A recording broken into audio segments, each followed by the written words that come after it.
morning. It's now time for the second watch and part 3 in our Work at Home concept series, Homeschooling and Homework.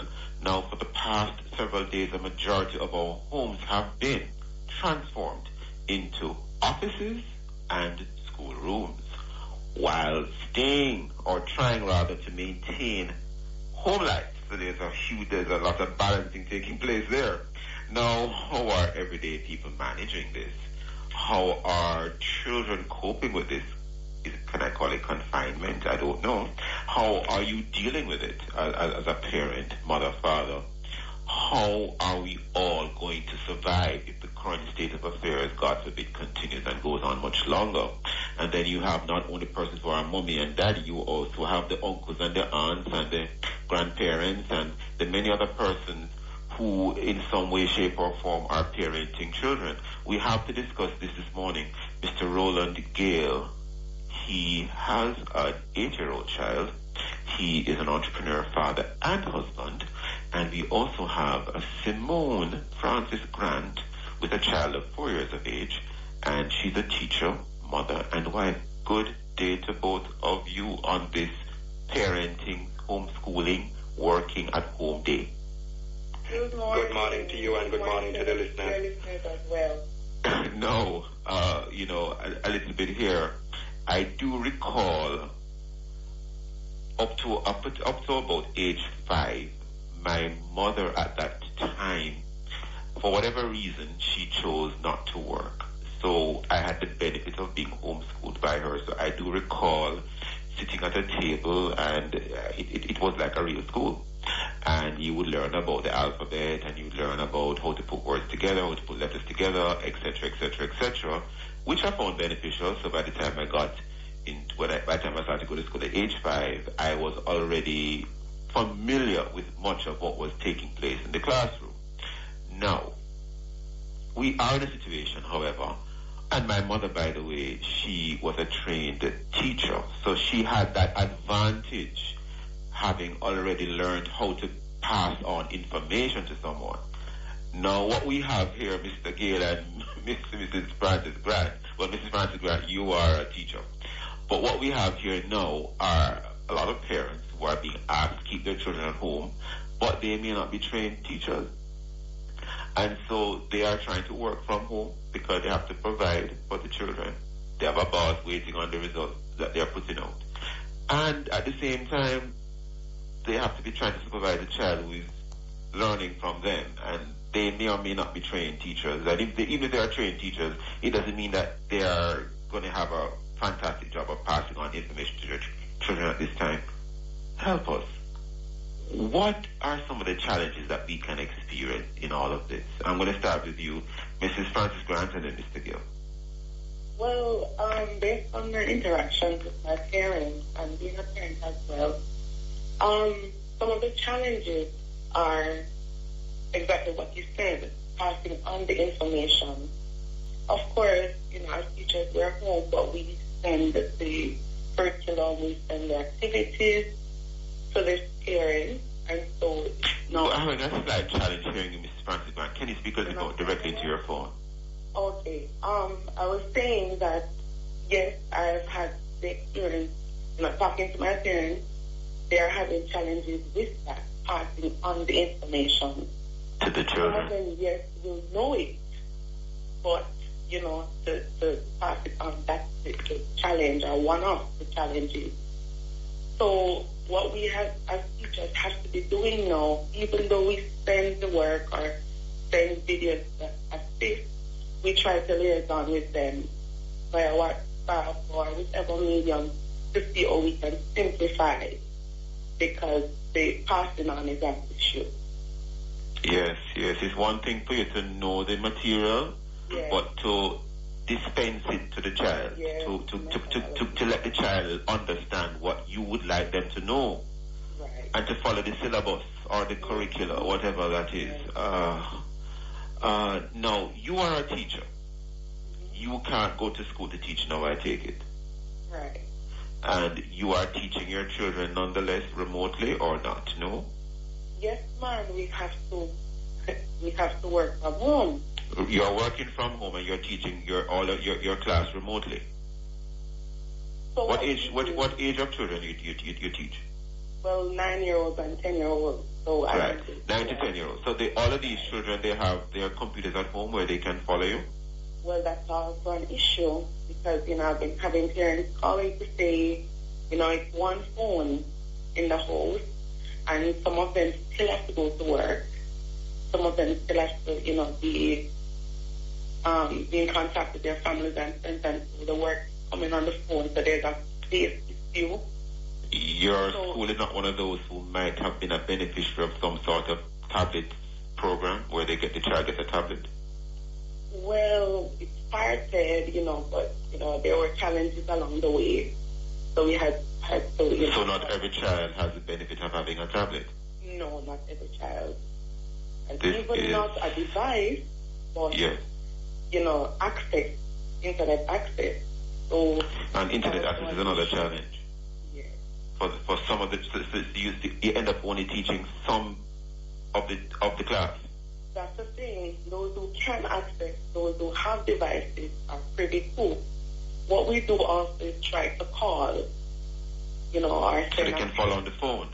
Right. Which is voice but no visual. No visual. And the way you dispense the classes right now, the way you teach the classes right now, rather, is that you have the visual and the audio. Right. But for some of them, they're only getting the audio because they don't have something to see you. Right. And for you to see them. Right. And sometimes it's voice. Sometimes yes. it's, videos only with, yes. activities. So, yeah. I'm sorry, I might be seeming to go off script here, but do you, for example, make a video, or could you consider making a video of the lesson and then simply sending it to them? So at least they will receive it on their phone, and maybe when mommy or daddy comes home, the child can then look at it then. They might be tired, my God, but here. It's the best that can be done. We do that. You do that? Yes, but we try, as I said, so, mix it up a bit, take some from YouTube, some from us, some edufocal, so we try to mix it up.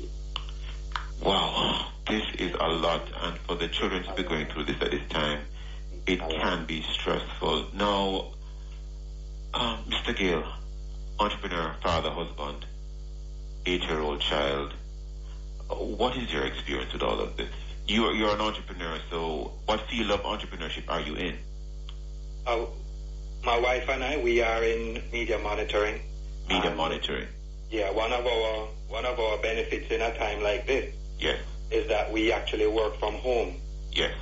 And so working from home has been our habit for like the last maybe 13 years. Amazing. But what we have found is that for our child, it has been a very different experience, and it may not necessarily be a positive experience. It's not always positive? Not necessarily, and I'll share why. Yes. He lives in a little gated community. Yes. And he's the only child his age in the community. For maybe like the last 10 days, yes, he has not had the opportunity to physically or even really in any way socially interact with other kids. The only way he does it, or the only way he has done it for the last 10 days, is via social media. Video calling, talking on the phone, writing little messages and getting messages back. And thankfully, his school has arranged for them to do classes on a platform called Zoom.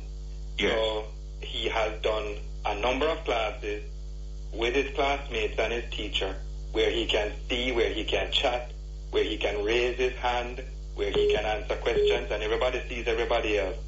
But that's basically the only interaction he has had for the last 10 days, because we are trying to protect him, keep him at home, explain to him that it's not a holiday. Yes. In school, you still need to review and practice and so on.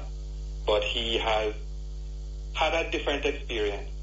He's one of these kids who loves to play with his friends. So normally when school is over, we would allow him an extra half an hour or 45 minutes to to play, get energy out of his system, and then he'd come home. Yes. For the last maybe 10 days. And that little half an hour is very important. Of course, you know. Very important, you know. Yeah, it's important for us too, because we need him to burn some energy before he gets back home. Yes, yes. So what you find now is we have to really engage him in a different way, because he doesn't get that engagement now. And so of an evening when it gets a little cooler outside, my wife and I will go out and we play 1, 2, 3 red light with him. We play Stocky with him. And as an 8-year-old versus adult, you know, Stocky and 1, 2, 3 red light, not too easy. But you have to do it because you want him to feel a sense of normalcy. You want to reassure him, and you want him to know that we're not worried about this. We're just doing what we need to do. Yes, and it also has, you know, this thing has so many implications even for housing, because to be playing things like Stocky and 1, 2, 3 red light, you probably even need to have some space. You need space. Thank God we have a little space outside where you can take 10 steps that direction and 10 steps that direction. So you can play 1, 2, 3 red light. Yes. But some people may be experiencing a little more confinement than that. Depending on where you live. Have to find other ways of having PE. Something like PE that they do at school. Yes. He does PE at school twice a week. That's yes. We need to make sure that he keeps on doing that and that he doesn't just stay in the house and become the color of the wall. Right. Him outside and make sure that he gets his exercise, sweat a little bit, come back in, drink some water, and, you know, exercise himself. But now, you and your wife are business people, you're entrepreneurs, and normally in the day, let's call it for what it is. In many respects, school is not just school. School is a daycare center that houses kids, children, small children, and big children for the majority of the day. And many times, by the time they get home, you may not even see them until when you get home from work. They would have been at home already in many cases. So you now have to take more of an active role in monitoring the schooling, the PE and all of that, but you have your business to take care of. How do you juggle that? How you juggle that, Mr. Gill? Yeah, that's exactly right. One of the things that probably is unique to us is we have a slightly different schedule from the average 9 to 5 schedule. Yeah. Our schedule would typically begin around about 3 o'clock in the morning. Okay. And that's one of us. The other one would still be getting rest. And we keep going, and then we kind of swap shifts. So you have flexi work arrangements in your household there? Right. Right. So the employees in this business have different shifts that they're on, and when one is on a work shift, the other one can be on a school shift or a PE shift. Right. So it's kind of, we are very blessed. We are really blessed by God, and I can only pray for parents who are single parents who have to go out to work every day. That is a challenge. It's a real challenge. As I say, we are blessed. Many parents are single parents. Yeah, when a class is being done, or when my child is doing some revision, one of us can be attending to him, while the other one does what needs to be done with the business. Interesting. And that, well, so you basically share the load, and at this time it's one child.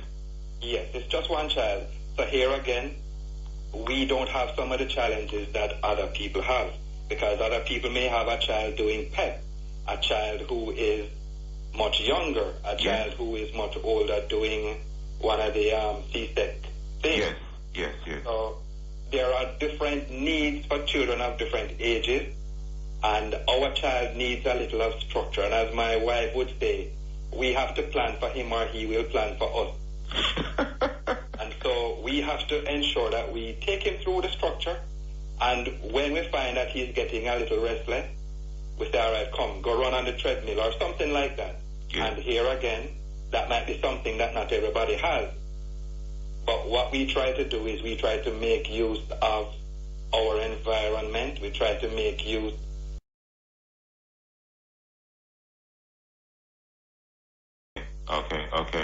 in terms of, the mental preparation for this time of COVID-19 in terms of how to treat with the children at home. Now, Mrs. Simone Francis Grant, you have a 4-year-old, you're a teacher, mother, and wife. How do you see this going forward, because we don't know when this thing is going to really lift fully, or if it will ever fully be, or if it will ever be fully lifted. And even if they find a vaccine and everything works out beautifully, do you see that this is going to be a sort of permanent shift going forward? Doesn't mean that everybody's going to be staying at home to be schooled, no. But, having to shift your focus to maybe using more technology, Zoom, that sort of thing, where do you think this is all going to end up? Well, technology has been such an asset. And so, many schools I know, have been embracing technology. And so this is one proof, to say that we need to develop more. We need to use it more. Yeah. Policies need to be coming place to facilitate more technology. I think it's more than policy, it's the action. Now, let us say that, let us say we go through this for the entire summer. All right? Because we know that this term is basically, yeah. So we go through this term, and you might end up going through summer with this still continuing at some limited level or whatever level. And then when we get to September, we realize that we're still not fully ready to go back to the regular classroom setting. I'm just saying, I don't know. I hope not. But if that were to happen, how do you see us going forward? Let us say this is lifted until next year, March, April. How do you see us going forward? Wow, that's a tough question. I know. I think we have a lot of introspection to do. Yeah. I think there's a lot of information that needs to be gathered as it relates to how did it really work, so that, we can make necessary adjustments going forward. I think a lot of field work, don't know how that will happen, needs to be done. The dates for the exams are being shifted literally as we speak. Yes. So we need to have exam. information, before we even, say going forward. We need to know what is working, if it is working. And I'm not being alarmist today. I'm just looking ahead and saying, listen, prepare for what could happen. Yes. Any final thoughts before we wrap? Because we're literally out of time. I know I'm stopping Mrs. Francis Grant, but we're literally out of time. Any final thoughts, Mr. Gill, and then Mrs. Francis Grant in a second or two. Mr. Gill? What I would say is that we need to remember our kids are going to be impacted by this. It's our job to make sure that the impact is as minimized, all as possible. Yes. Mrs. Francis Grant, any final word? I just want to applaud parents who are really trying. And applaud the teachers, because all along they were taking this pressure off the parents. Oh, yes. I have parents calling me to tell congratulate me and all of that. Yes, and big up to Mrs. Allen. Keep working, remember they are children and they need to take time. So, let's just keep doing what we can. Have to leave it there this morning. Thank you, Mr. Gale, and thank you, Mrs. Francis Grant. Thank you all listeners for being with us. For information on how to get copies of the program, call the production department at 876-968-95967. And the last 5 programs of the Morning Watch, you can download our Love 101 app and listen to us, the #1 gospel station in Jamaica. That is Love 101 FM.